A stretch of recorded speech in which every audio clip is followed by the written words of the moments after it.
माँ की अनमोल ममता की कहानी। रात के 2 बजे बज रहे थे, फोन की रिंग बजती है। 26 साल का आनंद नींद से जाग बड़ा खुश होकर फोन को रिसीव करता है। खुश इसलिए होता है क्योंकि उसकी नई नई गर्लफ्रेंड बिना टाइम देखे कभी भी उसको फोन कर देती है। फोन की दूसरी तरफ से आवाज आती है, जन्मदिन मुबारक हो बेटा। आज मेरा बेटा पूरे 26 साल का हो गया है, मैं बहुत खुश हूँ। माँ की आवाज सुनते ही आनंद के चेहरे के एक्सप्रेशन बदल जाते हैं। वो गुस्से में बोलता है, माँ तुझे समझ नहीं आता क्या? इतनी सी बात के लिए मेरी नींद खराब कर दी। यह बात तो तू मुझे सुबह भी बोल सकती थी। इतना कहकर वह फोन काट देता। थोड़ी देर बाद फिर से फोन की रिंग बजती है। आनंद फिर से फोन उठाता है और इस बार फोन पर पापा होते हैं। आनंद इस बार आराम से बात करता है। थैंक यू पापा, आपने मुझे बर्थडे विश करने के लिए फोन किया, वो भी इतनी रात को।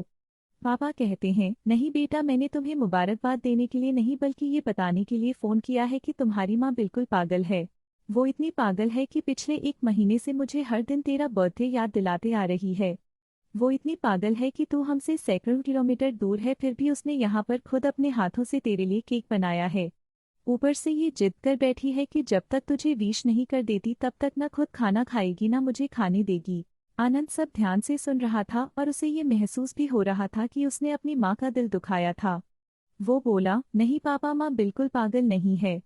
पापा कहते हैं, नहीं बेटा, तू अपनी माँ के पागलपन को नहीं जानता, मैं जानता हूँ। वह तो 26 साल पहले ही पागल हो गई थी जब डॉक्टर ने उसे कहा था या तो हम बच्चे को बचा सकते हैं या आपको। उसने बिना एक सेकंड भी सोचे बच्चे को बचाने का फैसला ले लिया और मुझे भी कसम देकर उस फॉर्म पर साइन करने के लिए मना लिया था जिस पर लिखा था उसकी जिंदगी इस ऑपरेशन से खतरे में और अगर उसे कुछ होता है तो उसके जिम्मेदार डॉक्टर नहीं होंगे। अब तू ही बता, बिना तुझे देखे जो औरत तेरे लिए मरने को तैयार हो जाए उसे हम पागल नहीं कहेंगे तो क्या कहेंगे? इतना कहकर पापा ने भी फोन रख दिया। आनंद ने भी अब यह महसूस किया था कि वह जो कर रहा था वो भूल नहीं, गुनाह था। हाँ, एक बार किसी इंसान को दुख दो तो कोई बात नहीं, लेकिन भगवान को दुख देना गुनाह ही होता है। और माँ भगवान से कम नहीं होती।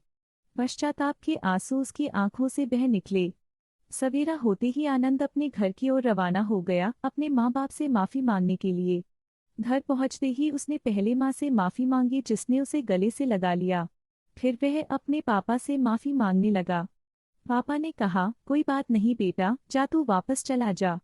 तेरी माँ हमेशा कहती थी कि तू उसे बुढ़ापे में संभालेगा, लेकिन मैं उसे समझा दूंगा। जैसे आज तक मैं उसे संभालते आया हूँ वैसे ही आगे भी मैं उसका ख्याल रखूंगा।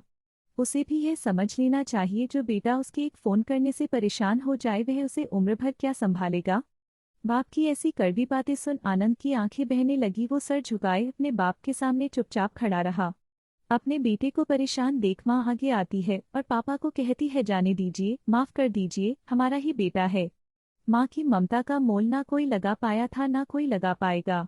9 महीने प्रसव की पीड़ा सहन करके हमें नई जिंदगी नई दुनिया में लाने वाले माँ ही हमारी हर गलती को माफ कर सकती है।